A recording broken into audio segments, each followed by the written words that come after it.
There's the spectrum scope I was looking for. That's pretty slick in an HT.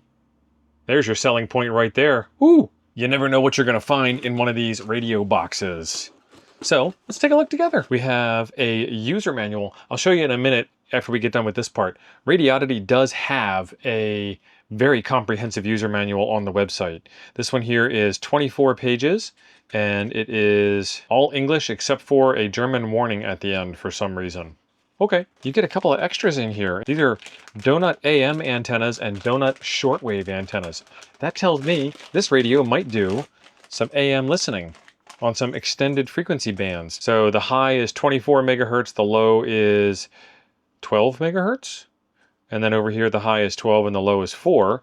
And you can kind of tune it in a little bit here. There's a variable capacitor on the back and then your low-high switch. That's pretty cool. And it's giving you arrows to indicate the directionality of the antenna. So it's not through here. You don't want to point this at your AM radio tower way off in that direction. You want to point this at your AM radio tower way off in that direction. So it will get some better signal reception depending on how you spin it.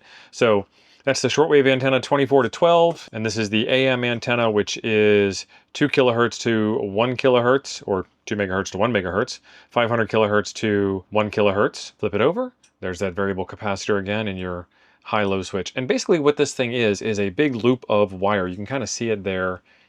Will the camera focus? I don't know. Yeah, you can see a little bit of it there. Lines that go around. That's one continuous loop of wire that goes all the way around until it stops. It stops at a circuit board tray, so it might go through and continue on the other side. I'm not 100% sure, and I don't want to ruin the antenna just to figure it out. It works. Might try it out later, might not. I don't know. Depends on how I'm feeling. We have an antenna, so just a regular whip antenna, rubber duck as they call it. Accessories, we've got the super secret FBI earpiece with the K connector, which means this is going to work with your AIOC to do digital modes. A small lanyard, a USB-A to USB-C charging cable, which means this thing probably only charges over USB-A, but they give you the USB-A power output brick, 5 volts, 1 amp. Nice. And then we get the radio, the FCC ID for those of you that care about that stuff. 2AN62, which is Radioddity's brand number with them, their vendor ID, and then GS-10B, which is the one that they chose as their marker. Oh, hold on. Ow, ow, ow. Oh, ow. Ah, got it. All right, screen protector's off. Screen looks nice and good for you guys to see it. We have one battery at 2500 milliamp hours, 18.5 watt hours, 7.4 volts, and a belt clip that attaches to the battery itself. Anything below the box? Nope, all good there. So this is USB-C plugged into a USB-C plug, and will it charge? It will not charge as expected. This one here is USB-C plugged into a USB-A plug, and we get charging. USB-C shaped hole, but that is for battery charging only, so it's not that big of a deal breaker. It's not like it's for programming or something and then you get higher speeds out of it. Regular K connector. That looks pretty good. That's the AIOC in a black 3D printed case with an AIOC inside the case. It was kind of redundant. But then again, so is AIOC cable, all-in-one cable. Not a bad looking radio. Looks pretty durable, looks pretty rugged. Let's get that antenna plugged in. Actually, you know what? Instead of plugging in the antenna, we're going to plug it right into the Shortcom SW102 power meter. And we're going to do it with the antenna that it comes with. So I need my adapters. I love the fact that this case holds the adapters. This is SMA male on the radio. So we'll plug that guy in, we'll get the Shortcom turned on, plugged in, and then to make sure that we have the appropriate reference here, I'm going to use my Tiger Tail. This is a 19-inch piece of wire and a smaller piece of wire. I forget, I want to say 7 inches or so, but don't quote me on that, for 70 centimeters. So we got 19 for 2 meters and 7 inches for 70 centimeters. I've got a video on how to do that. That's why I don't remember these things. I make videos, so I don't have to remember anything. You thought I made all these videos for you, as they say in the South. Bless your heart. All right, that plugs in. And then this adapter is the other gender adapter, which gets me back out to the antenna. Let's do a real quick power test here. Turn on my Shortcom, turn on my radio. Good looking screen, good looking voice. Let's get that voice for you. Channel mode. Channel mode. Very nice, very nice. Looks like we're on high power, 1, 4. Oh, now we're in channel mode. Now we're in frequency mode. There's the AM. That's why you get those donut antennas. That's what makes this pro, I guess. Do a quick power up test here. 4.60 watts. That's supposed to be high power. Mid power is 2 watts. Low power is 1 watt. Get that SWR on that antenna. This is why you get better antennas in the rubber duck. The radio is designed to handle it, but you might get some more power out. I'll switch over to a dummy load. We'll test it out that way. 446. We're still on low power. Nope. No, we're still on low power. Wow. 4 watts on low power with a 10-to-1 SWR. So that's a bad reading. High power just because we can. High power is 10 watts, 10-to-1 SWR, and my lights are flickering. And then I have a 10-watt dummy load here. And out of my case of possibles, I have the SMA to SMA union. So we'll screw that in. Screw in my 10-watt dummy load. We're on 446 high power, 1-to-1 SWR, 5.7 watts output. Good. 146.52, 1.02 to 1 SWR, 5.5 on the power output. My tiger tail fits in the little accessory pouch over here on the side, and my dummy load goes in above that. Meter goes in, all protected and ready to go for the next output test. Let's put this antenna back on. That's my all-star node coming back. Node 5555553 connected to node 54199. That's the parrot repeater, so we're going to do KM9G testing the repeater. How's my audio sound? Audio level is low. KM9G testing the repeater. How's my audio sound? Not bad once it got started. Let's see if we have any mic gain settings in here. Could just be my microphone positioning. We got 2 PTTs on the side. Audio level is pretty good. Kilowatt 2 radio India Germany test 1 2. So he's a little choppy, and I don't know if that's my node or his node. Oh, that's where the antenna goes. Kilowatt 2 radio India Germany test 1 2. Audio level is normal. Kilowatt 2 radio India Germany test 1 2. Anyway, I got sidetracked there. I got a little squirreled. There's the Spectrum scope I was looking for. That's pretty slick in an HT.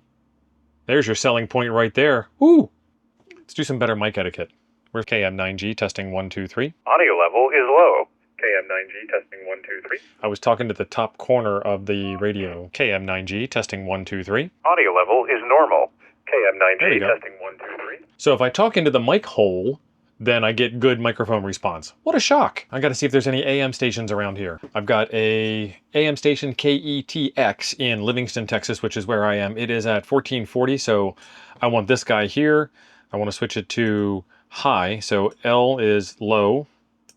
Low is that way, assuming that I'm looking at this properly. Take off my little cap here, and I can take this antenna off just to get it out of the way. It's not necessary for this anymore, I would assume.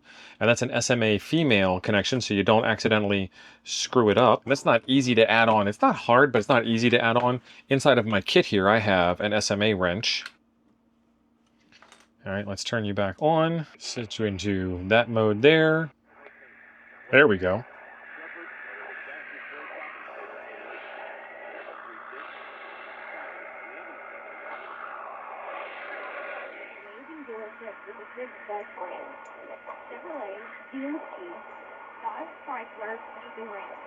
Kramer outsells the competition by offering the lowest prices in the market, and then standing behind their products with top-notch service.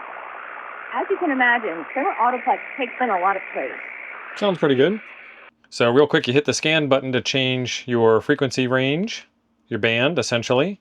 Medium wave, long wave, short wave. You've got a signal strength meter up there. The VM and the AB button don't seem to do much. The star gets you into LNA for automatic gain control or low noise amplifier. And then we can seek. But we already know that our station is 1440. But see, I'm in the wrong band. I'm on long wave. So now I need to switch by hitting the scan button. 01440 is KETX. So once I'm in the LNA menu, I can use the left and right arrow keys to change my LNA, or just turn on automatic gain control and leave it. Step is 5 kilohertz, LNA, or BFO. So lots of features to explore for you. So next up is how clean is it? I'm going to get this all set up off camera and I will get the test results back to you. I'm going to need my TinySA Ultra. I'm going to need my attenuators to be able to plug directly into the radio. And then I might need some adapters that are in there. But this little case is made by the same guy that makes this other case, and they're both really awesome cases, and I use them a lot, and I like the fact that I can tell at a glance the color, and it's got my call sign on it, what is in the box. So let's take a look at the results of the scan. She looks really good on 2 meters, and then I have this scan here from 70 centimeters, and you can see number 6 here on the display is below that blue line. That blue line is one of the pass-fail lines. The other one is how many dB below the fundamental frequency it is, and it passed on that one. That chevron is below the blue line, which to me indicates that this guy is clean, but this is home hobbyist grade equipment that you can get your hands on, and relatively affordably as well compared to a big boy spectrum analyzer. So close enough for what I'm doing, and I'm happy with it. So the owner's manual that's included with the radio does not say much about the Android app or the iOS app. It just says that there is one. However, inside of the extended manual that you get by getting the radio at Radioddity's website and downloading the manual from that website, it does have a QR code link which gives you the walkie-talkie tool. I mean, you can find the walkie-talkie tool directly without this, but now I'm going to install it and we're going to try and connect it to the radio. While that's installing, there's got to be a setting in here to turn on the Bluetooth and do the programming stuff. So you can program everything from the front panel of these radios, but you know, some of these settings on here don't make a whole lot of sense, like STE. I know what it is because I've been in the ham radio biz for a while, but might be something that you can get better information on inside of the extended manual or inside of the app. Bluetooth, there it is, menu. Turn it on. All right, now we got the little Bluetooth symbol in the upper corner there for the menu. I'm gonna hit frequency read write. There we go. Connect Bluetooth, allow. It found a walkie-talkie. Select model, Radioddity. It is not in alphabetical order. GS-10B Pro. Frequency read write. Okay, I want to pull what's in the radio already. Ooh, APRS, look at that. Okay, so down here below my soft buttons on my phone is where the read write thing is. So I hit read and the radio says program, so it's doing the thing.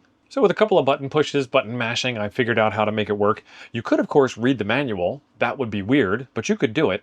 And a lot of you guys ask if the radio is supported by Chirp. This is a brand new radio. It's not currently supported by Chirp as of the time of this recording. However, Radioddity and Chirp are fast friends, and they do have the GS-10B, not the GS-10B Pro, which don't use it, it doesn't work. That means to me that they're going to get the GS-10B Pro in there fairly soon. So by the time you get this radio in your hands, maybe a month or two later, it'll have Chirp support. But for now, we seem to have read channels. Let's go to channel 6, confirm, channel 6 stuff. And then I can make the settings, and then down there at the bottom there is a write to radio button. So there you go, Bluetooth programming. As of the time of recording, this radio is $70. You get AM receive, shortwave listening, all that kind of jazz with it, with the 2 extra antennas and the tuning capacitors that are on it.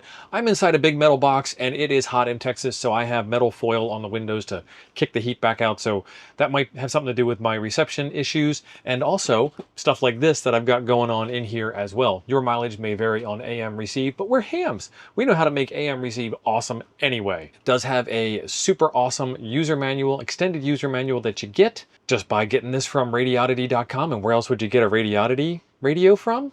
Maybe Amazon, but I bet if you bought it at Amazon, they'd still take care of their customers because Radioddity has fantastic customer support. And I should kind of know a little bit about that. If you use my discount code, $15 off. It's got the regular K connector on the side of it, so you can use the AIOC to do digital modes like WinLink or APRS or so forth. It also has the walkie-talkie app for programming, so you can use that. And the walkie-talkie app did have that APRS feature in it, but I happen to like APRS Droid a little bit better. As always, links for everything down in the description of the video, including the cases and the tools that I use to do my testing in here. And on the way down, there's that subscribe button and the like button. Just saying. Just a little friendly suggestion. Might want to push 1 or 2 of those, odd numbers only, and then we'll both be fast friends forever. That way you get to see more videos like this one over here I've got coming up next. Thanks for being awesome. I'll see you over there.